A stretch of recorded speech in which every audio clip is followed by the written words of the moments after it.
If Obama was in charge of the military, wouldn't the torture prison at Guantanamo have been shut down by now? He's the president, right? On the essential issues or anything that matters to the Pentagon, the Joint Chiefs make the hard decisions. Oh. We do not live in a democracy. Bingo! Welcome to BetterBadNews. The Joint Chiefs have been calling the shots since November 22nd, 1963. Oh. But they keep their role hidden behind the facade of fake opposition politics. No wonder the center is so far to the right. It's not wrong for the center to be right where it is now, right there in the center, between those who cast out devils and those who worship them. But he can't close Guantanamo? I mean, he's the president, right? If the Joint Chiefs run the country, then I want to know about who they are.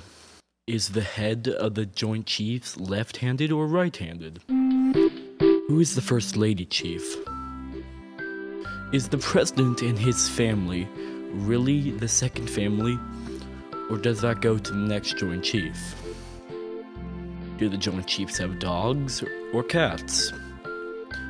Why report anything that the president does if all the decisions are made in the Pentagon?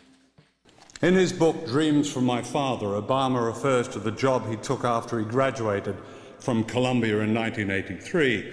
He describes his employer as, and I quote, a consulting house to multinational corporations, unquote. For some reason, he doesn't say who his employer was or what he did there.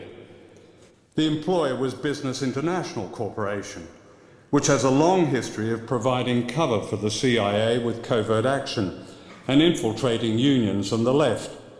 I know this because it was especially active in my own country, Australia. Obama doesn't say what he did at Business International, and there may be absolutely nothing sinister, but it seems worthy of inquiry and debate as a clue to perhaps who the man is. If Obama were some kind of Valerie Plame figure, as you suggest, wouldn't we still be spied on without warrants? What? I don't know what you're talking about. Project Censored.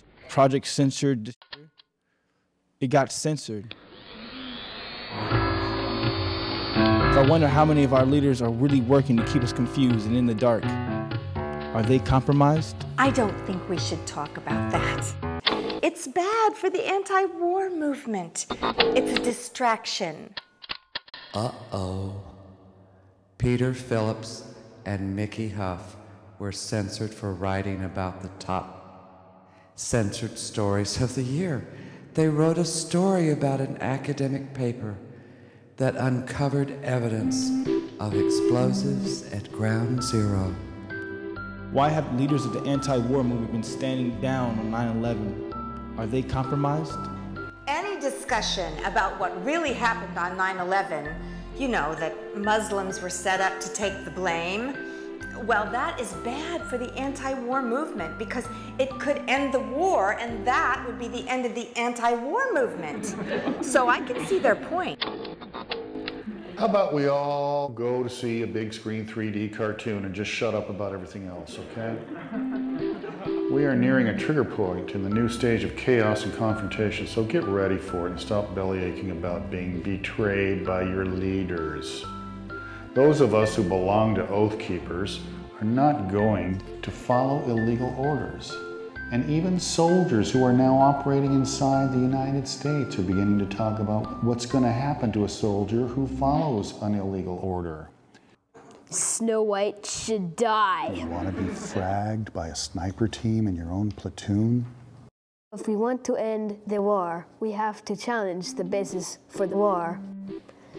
In the minds of people who believe we were attacked by a foreign enemy. We were lied into bringing justice to those evil people who attacked us.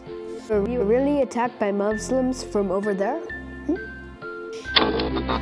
What you really want to do is to move the center further to the left by by allowing voices from the far left to act as a counterbalance to the far right. And so what does Netflix do? They find out that I've downloaded Loose Change. They recommend Francois Truffaut's charming Nouvelle Vague film, Small Change. BetterBadNews. Half true, more or less 100% of the time.